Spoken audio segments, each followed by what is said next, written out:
17, Sacramento gets the win against the Denver Nuggets. We are welcoming you here to the postgame. Ryan in Sacktown will join me just a moment. Again, 123 to 117. So good to have you here on If You Don't Like That. 3, 2, 1, go.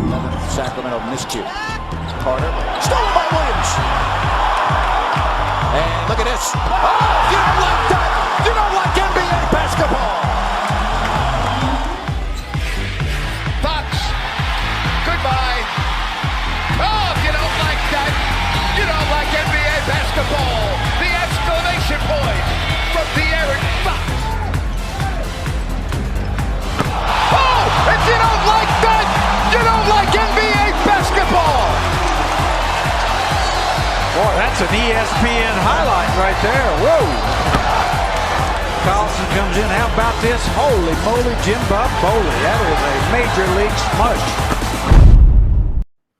And so the Kings get the victory, 123 to 117. Ryan, the Kings won this game in the second quarter because they were outscored in both the third and the fourth quarters. The score in the third quarter was 28 to 24. Denver +4, and in the fourth quarter they were +4, 39-35. But the Kings had built that lead at the half based on that second quarter where they demolished Denver. And you know what? You'll take it, 123 to 117. Yeah, Grant, they never surrendered the league or the lead, excuse me. And they beat this version of Denver. Granted, they had people out, but you know what? It's a great win any way you cut it. You got good production from the bench. And how about De'Aaron Fox? 16 assists? Yep. Are you kidding me? Well, not only that, only one turnover. That's Chris Paul like in his prime. You know, that's what you would see from Chris Paul. 16 assists and only one turnover. And then, you know, we talk about the bench. Very good in the first half. And Malik Monk was just, in one of those zones tonight, 26 points and only 14 shots. You know, and interesting, we always talk about the NBA, being about three-point shooting. And then that's not really the Nuggets' bread and butter, although, it's not like some other teams. But the Nuggets, all right, in this game tonight, made only 6 threes, one at the end when the game was over. And the Kings made 16 threes. All right, that's number one that jumps out at me. Denver missed 7 free throws in this game. All right, Sacramento missed 4, but there you have it. Field goal shooting from beyond the arc and free throws. Yeah, that's the game in a nutshell, and that's what you would expect for the Sacramento Kings on a night like this, especially with Denver on a back-to-back. You don't think they're going to shoot a lot or shoot it well from beyond the arc, and the Kings made their 3 balls, and many nights like this, when they get production from the bench, this is what happens. So good on them. It'll be a much different game when Jamal Murray's playing, though. Oh, boy, absolutely. But again, Fox, doing everything in this game with 26 and the career high 16 assists. So you got to take it. You caught Denver at a perfect time, but you still got to go out and get it done. How many times last year did we talk about the Kings are catching a team at a perfect time and they lost? So you just keep winning, keep building up that record. Now 11-7, and get ready for New Orleans. Yeah, and continuing to show good life on your home floor. I mean, I guess we'll take that one outlier with them on the back-to-back out. But you get ready for New Orleans, as you said. And, I mean, I don't think you put any more weight into it because it's the in-season tournament. But it's a big game considering how New Orleans beat you 2 times on their home court a couple weeks ago. You're darn right. There's no question about that. So very good to have you here on the postgame as Sacramento gets the victory. And, when you look at the standings now, all right, Minnesota keeps winning. Oklahoma City keeps winning, although the Kings have won against both those teams in their only meetings this year. But, Minnesota leading the West at 15-4, and Oklahoma City beat Dallas tonight. They're 13-6, and you got to love that. Denver now falls to 14-7, and Sacramento has now climbed in the 4th in the West at 11-7. Yeah, and they've done it completely different this year, Grant. They've been injured almost all season, and they've still found a way to grind it out. So you got to be happy where they're at right now. And even when you look at Minnesota at the top of the West, you've seen how the Kings played Minnesota that first time around. They don't impress me as a 1 seed right now. I got to see more. Yeah, I'm looking at the teams they've beat. I got to be honest with you. They got a lot of impressive wins. The Minnesota Timberwolves. They beat some very good teams this year. So we'll see. You know what? You got a couple more cracks at them, and we'll see what happens. But right now, 123 to 117, the final here. Somebody wants to know about how do I feel about the Kings benching Keegan Murray. I wouldn't say they benched him. He played 23 minutes. He's coming off an injury where he missed a couple games, 3 games. I thought he looked more, I was going to say more like himself in the second half. I mean, he's the only starter that didn't score in double figures, but I don't think they benched him. No, you're being conservative with him. I mean, he came out, he showed you a little spark, like you mentioned, in the third quarter, which you wanted to see some signs of life. But then once you get another 5 that's running well out there, you stick with it. And especially, I think, Grant, the thing that we are missing, there is a lot more of De'Aaron Fox and Malik Monk on the floor together, and that is paying dividends for Sacramento down the stretch so far this year. Well, thank goodness, because the Kings are going to need that, particularly if Fox goes out for any length of time again. That would derail their momentum, just like taking Jamal Murray out of the Nuggets lineup has derailed them. Yeah, they still have a very good record, but look at all the games they've lost with Murray not playing. I mean, it's the NBA. It would be like taking your starting quarterback off the field. You have to have a point guard that's playing at an all-star level, an elite level, to be really good in this league. And guess what? The Kings have one, and his name's De'Aaron Fox. Yeah, pretty special level. You can see where he's at amongst the league leaders now that he's qualified for games played. I believe coming in tonight, he was 4th in scoring. So that's pretty special. 16 assists tonight, career high. That's going to bump that average up. So he's starting to mess around with that triple-double area. He's done that a couple times already this season. I wouldn't be surprised if he's not due for one soon. And again, it's still relatively early. We're in the first week of December, but pretty soon we won't be able to say that. And if the Kings are a top 4 seed this year in the West and Fox continues at this pace, he is going to be in the MVP talk, as he should be. He's been that good this year. Yeah, it's undeniable, and especially that you've seen the sample size with the Kings without him. I mean, what more is the definition of a most valuable player to their team? He's right in that conversation. So we'll see if he can keep it up. I mean, he's already gone through the injury. He bounced back quick, so hopefully he can continue this pace and stay healthy. All right, something else you and I always talk about, assist to turnover ratio, to me is such a big barometer for how the Kings play. Well, 33 assists tonight, only 11 turnovers. Right where you want it, Grant. Just over 3-1. That's a recipe for success, as you said. Another one that we have to start throwing in there is rebounding. The Kings got crushed on the board so many times last season, and so many times this season they are either tying teams by the end of the game in rebounds or winning the battle in rebounds. Yeah, they were +1 on the glass tonight, so that's a very good point for you. Hello in Puerto Rico. Hope you're enjoying the beautiful weather down there in Puerto Rico. Glad to have you on the stream, and people from wherever else around the world. We're glad that you are joining us right here for a happy crowd. The Kings get the W, 123-117. And, of course, we got people in Serbia, the best. Yes, look at that. 6:35 in the morning. You're freaking awesome. You know that? I love it. Absolutely love it. All right. Any negatives tonight? No, not really. I mean, you could point to Keegan, obviously, but you got to remember, I mean, you're playing against the defending champions in Jokic. He is a tough matchup for everybody in the league, and I thought the Kings did a really good job when they needed to against him tonight. Hey, don't forget, tomorrow, if you're looking for a great place to go to brunch, check out Bennett's West Side Grill in Rockland or in Eureka and Lead Hill Roseville location. That's Eureka Road and Lead Hill Road, or Howe and Fair Oaks in Sacramento. Their weekend brunch, and of course, they have their prime seafood and steak on the weekends. Go check it out by going to Bennett'sRestaurants.com. That's Bennett'sRestaurants.com. Make a reservation, check out the menu, and more. Prime seafood and steak at Bennett's. And of course, we love Bennett's West Side Grill, their newest location, their third restaurant in the area. And they're happy at Bennett's because they're big King supporters. 123-117, Sacramento gets the victory. And now we'll see what happens on Monday. Of course, the NBA in-season tournament, and the winner goes on. The loser will not be getting a crack at the $500,000. So there's that aspect of the game on Monday.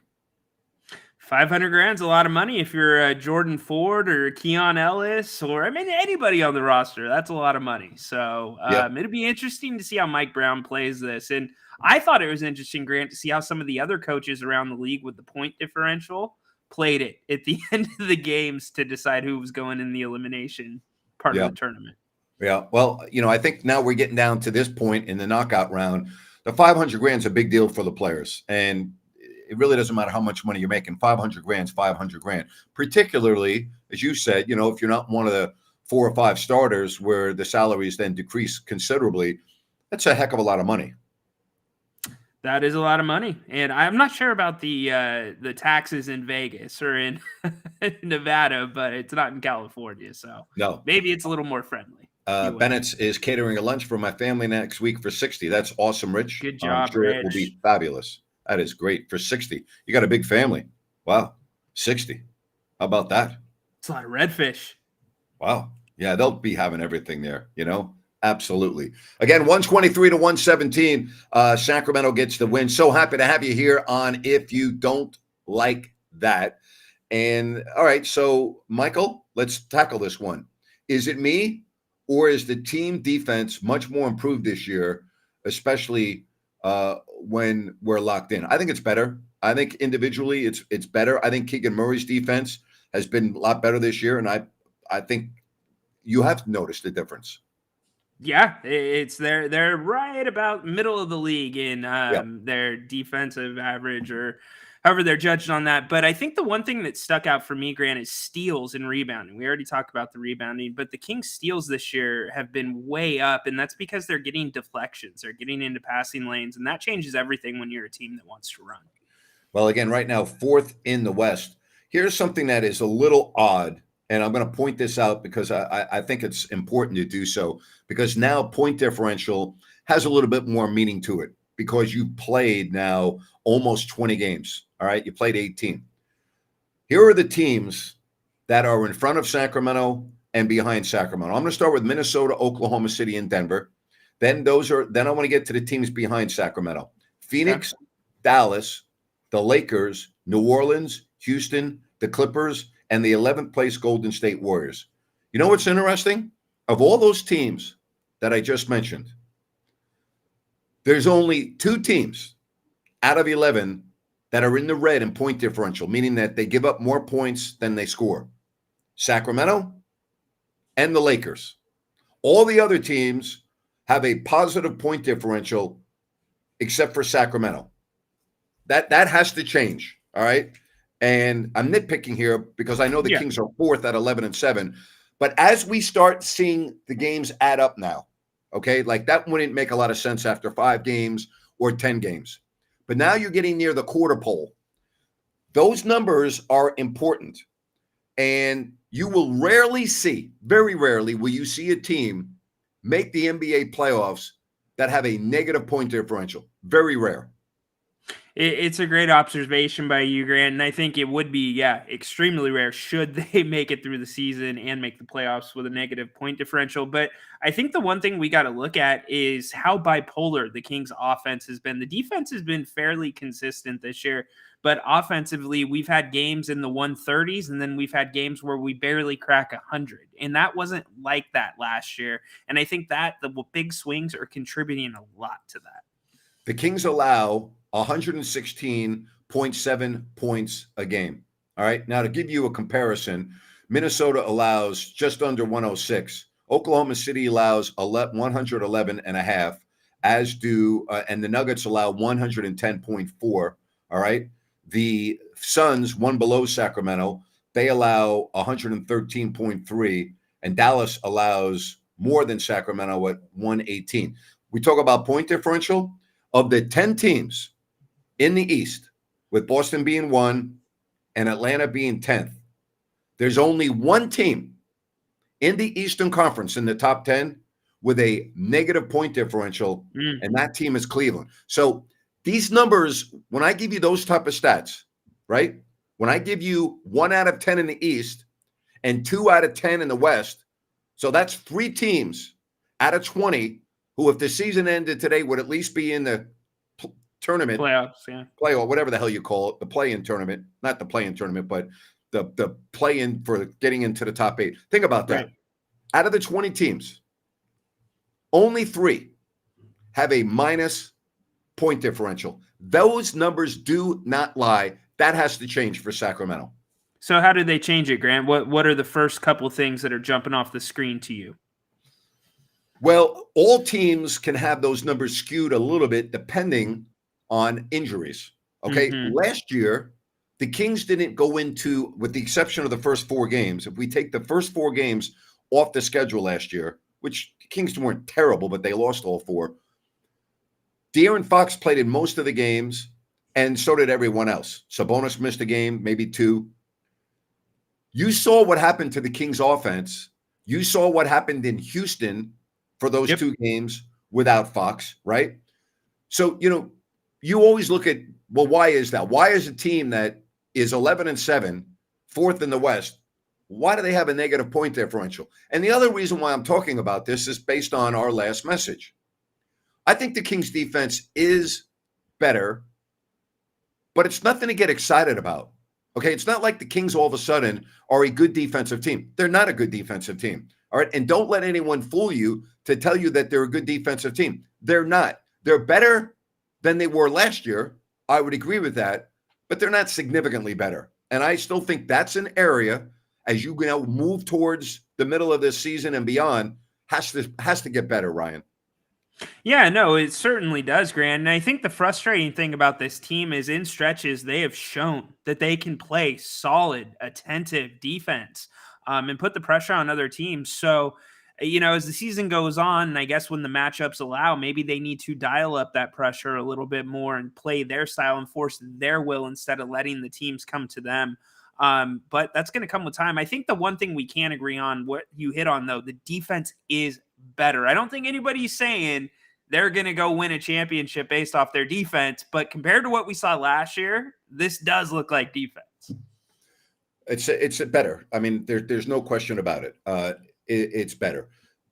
Do I think that Denver scored too many points tonight without their all-star point guard and playing last night? Yeah, they did. That's a lot of points to give up under those circumstances. I'm really looking forward to the next game because the Kings lost in New Orleans. One, they were blown out, and then the second game was close, but they didn't execute down the stretch. You have New Orleans, who lost in Chicago tonight, a bad team, and they've been playing very well, the Pelicans. And guess who's back? CJ McCollum is back. The Kings didn't see him in the first 2 games. Yeah, that's a big get back for New Orleans, but Keegan Murray's back now. They only saw him for a half of the first 2 games. So we'll see how it evens out. I mean, I think it really just comes down to the frontline play that we always talk about. And can you force Zion Williamson to go to his right? Tell you what, if you can get the ball out of Steph Curry's hands like the Kings did a couple nights ago, you can send a couple people to make Zion go right. 11-10 are the Pelicans. And again, that's a bad loss for them tonight in Chicago. But, that's life on the road in the NBA. And if you're not ready to play, it doesn't matter who you're playing. You were going to lose. That game tonight that the Pelicans played, they actually were down big, and they were right there in the fourth quarter to tie the game. I think they actually went ahead, and then they lost 124 to 118. And I look at this Pelicans team, and we always talk about matchups, right? Yeah. We talk about matchups. The matchups hurt Sacramento, and you just mentioned one. The other is Brandon Ingram. Yes, Brandon Ingram is a problem. And I think that's where the Trey Lyles effect might come in a little bit more now that he's got more time under his belt with this team. That's going to help out there. But I don't expect Brandon Ingram to do what he did, especially in that first game against Sacramento and New Orleans. If he does, the Kings don't have a chance. I mean, that third quarter he had felt like Klay Thompson all over again back in Golden State. Yeah, you're right. I'm looking at their box score tonight, and McCollum did not play. He had played the night before, so maybe they're limiting his minutes. I'm going to get an update on that because I think again he's a player that is a difference maker type of a player on that team when they're playing well. They're playing well. So the reason he didn't play tonight, they're saying, is rest. So you know what that means? He'll play on Monday night. That's what that means. Yeah, they're going to be all focused in on Monday night. I mean, hey, that's not an easy travel, by the way. That's only one day between here and Chicago. That's going to be a little bit difficult for New Orleans. But the thing that CJ brings is he can guard both positions in the backcourt, but then he also usually has an advantage in the post. on the offensive end. And so that's where it kind of trips up the spacing for the Kings defensively when you get CJ down there. And the last thing you want is for De'Aaron to get into foul trouble or Kevin to get into foul trouble. Yeah, you talk about, at this time of year, from Chicago to Sacramento can be about 4 hours. I would think that they are in the air right now. Should flying be here. I would think that, that would be my guess, that would be my guess. So, all right. I'm not a big fan of the or the in-season tournament, but at least that adds, if you lose on Monday, the players aren't getting $500,000. You know what I mean? So it's another aspect to the game. Yeah, I mean, you know what? We've never seen one of these things fully play out. So maybe this is the next best, greatest thing, and the players are going to love it, and the ratings are going to be through the roof. But, it's an important game either way you cut it. So you win, you get an extra chance at $500,000, and you get a win over the Pelicans. That's big too. Yeah, I'm gonna find their plane right now. He will find the plane. He's not kidding. Oh yeah, there's no doubt about it. The People think I'm joking. Come on. That's why I made it very clear. Napes knows the flight numbers. He knows the abbreviations. Yeah. He's going to have this in 2 seconds. But again, I would guess, again, if I were, the last thing I want is my players spending a Saturday night in Chicago when I got a game Monday in Sacramento. You understand what I mean? Yeah, no, they're probably in the air. I'm just saying it's not the easiest of a back-to-back travel. It's halfway across the nation, right? Yeah, but it's not back-to-back. They got a day off. Well, they have, with the day off, excuse me. Thank you for the correction. That's still not an easy travel in my book. Yeah. Well, anyway, here's what I like. All right. I like the fact that the Kings, unlike last year, even if they don't play well, and I don't think that was the case tonight, I think they played well, they're winning at home. They're winning at home. Right? They're winning at home, yeah. I mean, the question is, would you like to see them winning more convincingly against the teams that they should be beating handily? Because we've seen them struggle a little bit against some of the lesser teams. But I guess has the performance so far at home given you reason to believe that you think they will continue playing well at home throughout the season? No, I haven't. I'm not. No, they were lucky to beat the Warriors when they came home. They tonight showed some areas of weakness that concerned me a little bit. I thought that they needed to come out and control the game in the third quarter. They did not. They let Denver control it. They let Denver to get right back in this game after having a big lead. Listen, I'm not looking for perfection. I think I have a pretty good expectation for this team. To me, they're clearly a playoff team. I think they're a top 4 team, but I also talk about this a lot with you. I'm still very concerned, or maybe not very concerned. I'm still concerned about the key players on Sacramento that are way too consistent for my liking. Keegan Murray, Harrison Barnes, Kevin Huerter. Like, I can't ignore that. Those are 3 starters that every game you're not really sure what you're going to get. You know what you're going to get from De'Aaron Fox, and for the most part, Sabonis, although Sabonis has been more up and down this year than last. Right. But those other 3 starters, I don't know how they're going to play on Monday, right? I mean, they could have great games, and I was like, doesn't surprise me. They could have bad game, doesn't surprise me. Jerry Reynolds said it here the other night. Malik Monk is their 3rd best player, and he comes off the bench. Now, that's okay to have a bench player be one of your better players. Manu Ginobili with the Spurs, Bobby Jackson when he was here was one of, we can talk about those guys. But 3 starters out of the 5, where it's like a box of chocolates, you don't know which one you're going to get, that concerns me a little bit. Yeah, it's extremely different, and it's something I don't know how they figured that out. I don't know if it's because of the way they're doing the offense this year. I know they're trying to run the offense a little bit more predicated on getting certain matchups that they like in the half-court set as opposed to just running through the regular sets. But I guess my question is it one of those things where you just have 2 or 3 guys that are off because they're off, or is it a domino effect where if Sabonis is not playing real great that night, that affects how Herter's playing, which affects how Murray is playing, because something has to change with that. Because even Jerry saying that Malik Monk is the third best player on the team, I would argue that third best player on the team spot is always a rotating circle. A couple weeks it's Malik Monk, then a week it's Keegan Murray, then you might throw Harrison in. We never know who those top three always are. That's a great point. You don't. All right, you don't. And I think that's one of the reasons. And again, I don't want to blow this out of proportion. I think it's one of the reasons why the Kings have a negative point differential right now because of the inconsistency. But I still think this is one of the better teams in the West. And if they don't lose Fox for any period of time, then I think they're going to end up as a top 4 seed. I really do. I think they're that good. Yeah, and we have to remember, too, this team might not be done. This might not be the same team that finishes the season. So a lot of basketball still to go. Yeah, they need a backup point guard. I'm going to keep on saying it. You can say all you want about Malik Monk and De'Aaron Fox being on the floor a lot, but that's fine and dandy. But if you have an injury to Fox, I still think that's not going to be the answer.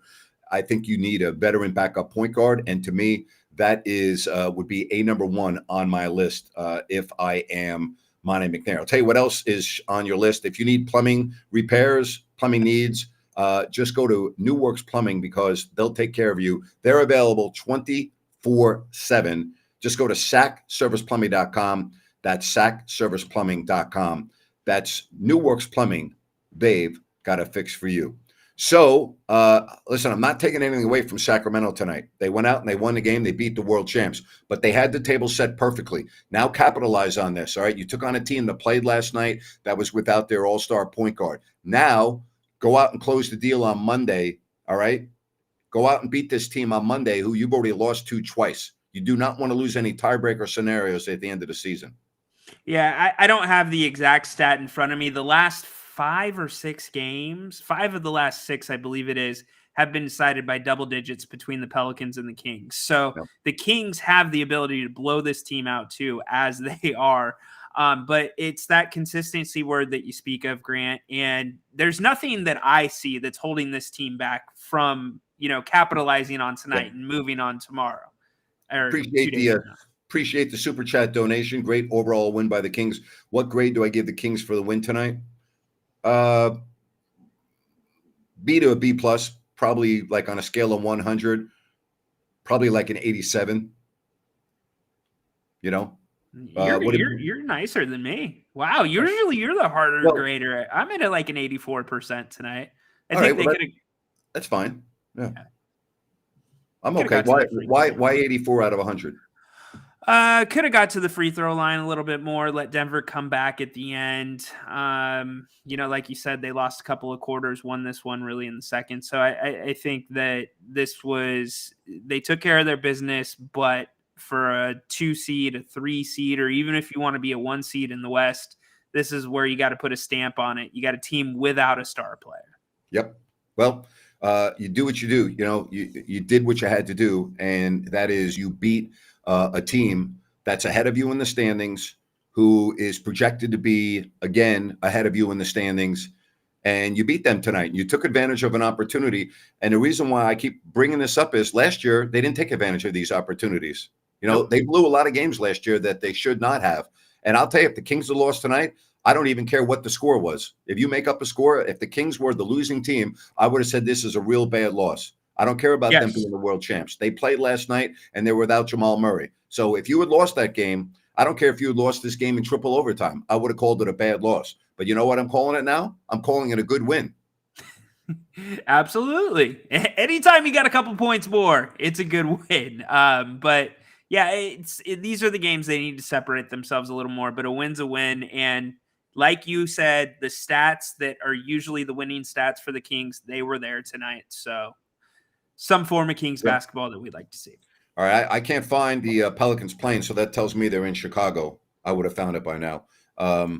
So they're probably just going to fly in tomorrow, which, again, that's not super unusual for teams in the central time zone, like New Orleans, to leave the day before the game when they're on the road, unless they're in Phoenix or Portland or LA or something like that. But anyway, it's all good. The Kings and the Pelicans coming up for you on Monday. The Lakers are going to beat the Houston Rockets tonight. They're up 106-94.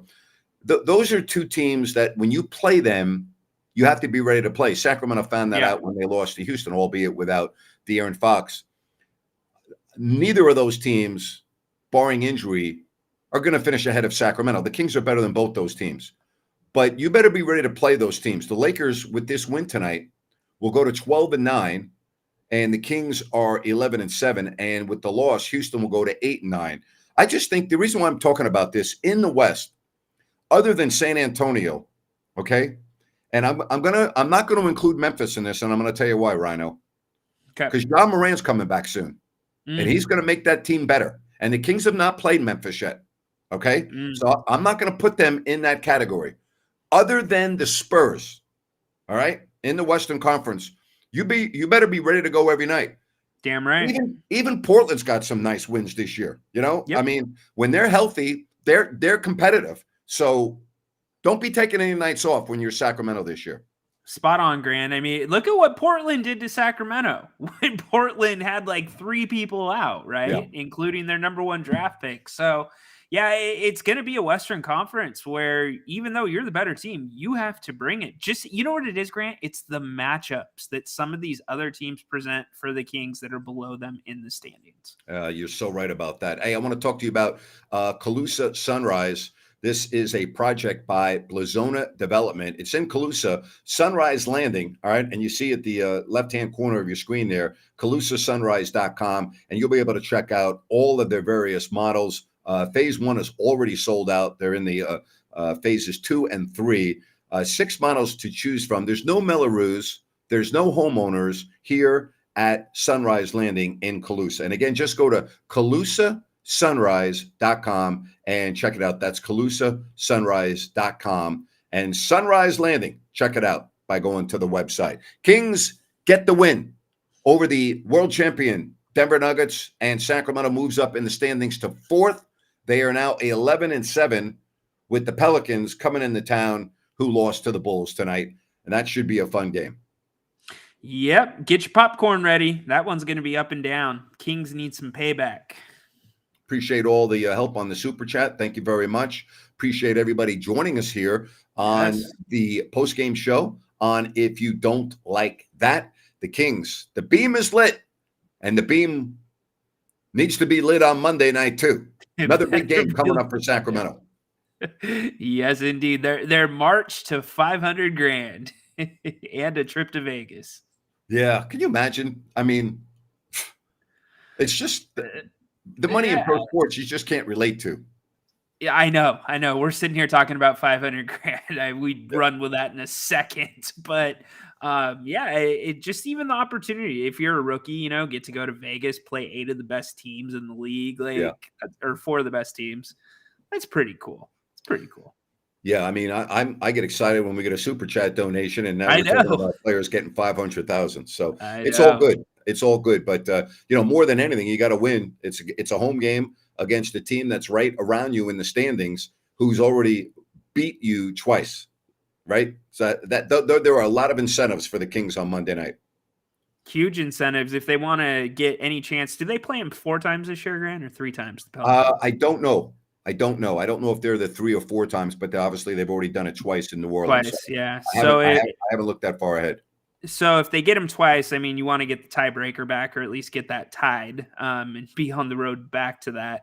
But you got to start with 1 win. And again, I think that they've got to have a better plan than they did the first 2 games in New Orleans. No question. For Zion and Brandon Ingram. It couldn't be any worse than that. So I'm excited to see what Mike Brown draws up.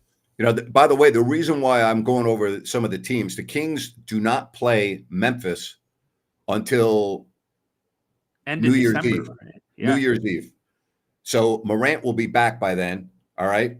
And, so again, I can't predict injuries. I can't predict. They do play New Orleans again, January 7th. So they got the Pelicans 2 more games. All right. But, we talk about, when do you play a team? Do you get a break or do you not get a break? All right. The Kings are, in Memphis. They only play Memphis 3 times this year, but they have to play at Memphis in February, right? They play Memphis coming up here at the end of this month. We always talk about the schedule. Yeah, the schedule is important, but sometimes you get breaks and sometimes you don't. If you would much rather be playing Memphis all 3 times before Morant comes back. That's the way it is. Oh yeah, 100%. And just like Golden State, they much rather would have not been playing the Kings with Fox, and they got lucky with Fox out, right? So Yep. it evens out. It's the basketball gods, the Kings just have to handle their business. You are absolutely correct, 100%. All right, so, and by the way, that's the road trip in January, which sends the Kings to start it off at Golden State. Then they're at Dallas, at Memphis, at Miami, at Indiana, at Chicago, at Cleveland. Grant, if you look at the Kings schedule, and that's why when you mentioned, this quote unquote homestand where I believe it's 10 of 11 at home, right? Yes. That's why this is so important, even though Yes. it's good teams coming in, that they've got to knock these down, because there's really not stretches of basketball. And I think really the Kings have already kind of been through that real stretch of games where it's like, okay, I think those are for sure wins. I think that, they get it easy here. They don't have very many easy runs on this schedule. I mean, when you go 1-82, it's tough. We appreciate that, Rich. Pelicans going down on Monday. Well, we'll be here to talk about it, right? We're going to be doing it all. And that's going to be a busy day. You got Jerry Reynolds at 4. Then we got the pregame. We got halftime. We got postgame. On Monday? No, that's Sean Salisbury Day. Oh, that's right. Wednesdays, Jerry. You're right. Sean Salisbury. And we have a lot to talk about with Sean or what? The Niners and the Eagles tomorrow? Oh, boy. Yeah. Maybe I can get Rich in to do a live hit. I'm actually going to be in San Diego broadcasting from there with you. Are you? On Monday. Yes. Good for you. Good for you. Heading down to San Diego, Rich's area. Looking forward to it. Going to go see the Jacobs Center and my family at SDSU basketball. All right, so Jay, I appreciate the Philippine currency. I don't know what the currency is in Philippines, but we appreciate it anyway. At least the thought. I don't know. I've never been. You ever been to the Philippines? No, I have not. But I think my dad was born there actually, which is kind of weird. But I've never been there. Wow. Yeah, we always talk about barring injuries with everything. Absolutely. A lot of people are getting into the football for tomorrow, but this is a Kings post-game show. We'll do the football Monday with Sean Salisbury at 3. I said 4 at 3. I beg your pardon. So 3 o'clock. You're not going to give him a little crumb? It's already going to be announced by then, right? Because they announce it tomorrow. Who's your 4, Napes? Well, that's a great question. We'll go over this real quickly. All right. Michigan is in. All right. 100%. Washington is in. Alabama, to me, should not be in if Texas is not in. They both have 1 loss. Texas won at Alabama. You can't not have a team, 2 teams, Alabama and Texas, with 1 loss apiece. And I don't care that the game was in September. Texas went into Tuscaloosa and beat them badly. So if you're gonna have Alabama in, you got to have one loss Texas in. All right. Here's the big dilemma for the committee: Georgia and Florida State. Florida State is undefeated. They're without their starting quarterback, and they did not look very good tonight against Louisville. Not a bad team, but not that good. 16-6. So what about your 1-loss teams? You're going to tell me if Florida State play Georgia, who's going to win? To me, Georgia. If Florida State plays Texas, who's going to win? Texas. If Florida State plays Alabama, who's going to win? Alabama. Damn. So no disrespect to you, Florida State Seminole fans. Without your quarterback, all right, you did not look that good tonight. Right now, today, you're not one of the 4 best teams. All right. I don't think you beat Michigan. I don't think you beat what? That's my opinion. So I'm putting them out. The question is, out of the 3 1-loss teams, Texas, Alabama, Georgia, who doesn't get in? How could you not take Alabama? They just beat Georgia today, 30-27. How could you not take them, right? So yeah. I would hate to be in the committee right now, which is why we need this expanded college football playoff format. If there was ever a need to have it, it's this year. Amen. And they said 8 teams were in contention coming in today. They had formulas where they could easily make it in. And I know they're moving to a 12-team playoff, but yep. I think you've got it lined up right. I mean, shoot, if let's say Michael Penix went down for Washington and they were undefeated. Changes everything Washington does. So it's not a Florida State thing. I think it's how the committee is judging. Yes. Well, yes, it is. And to finish this up, because I want to make this point, I'm okay if Texas gets in and Alabama doesn't. I'm okay with that. Texas beat Alabama in Alabama. There's no way in the world I better see Alabama announced tomorrow and not Texas, because that would be unfair to Texas. And I'm not a Texas fan, all right? This has nothing to do with my rooting interest. This is just common sense. 2 one-loss teams, all right? You cannot, in my opinion, take Alabama and not take Texas. If you want to take both of them and not have Georgia in, I'm okay with that. Georgia had an opportunity tonight, and they lost, all right? And Alabama was up by 10 in the fourth, and Georgia came back with that late touchdown. Alabama controlled the game. Don't give me Alabama, not give me Texas. Then that's wrong. What's the purpose of the regular season then? Why play games against, Texas played, they scheduled that game, all right? Just like Alabama went to Austin last year, all right? Yep. Hey, guess what? Part of the deal. Can't have it both ways. Can't have it both ways. Well, in teams, it's the benefit of scheduling that hard team. I mean, versus the risk of scheduling that hard team. But usually, sometimes it works out for both teams, because I think really, if you put Alabama and Texas head to head right now, I don't know who wins that game. I don't think Texas dominates again. No, they don't dominate, because the Alabama quarterback Milroe has been so much better. But anyway, I hope you and everyone else enjoys the games tomorrow, and of course the late game in the afternoon, San Francisco at Philadelphia will be the headliner. And I'll talk about that with Sean Salisbury on Monday. We'll also talk college football on Monday and get his take on all of this. But a lot of people say Michigan, Bama, Texas, Washington.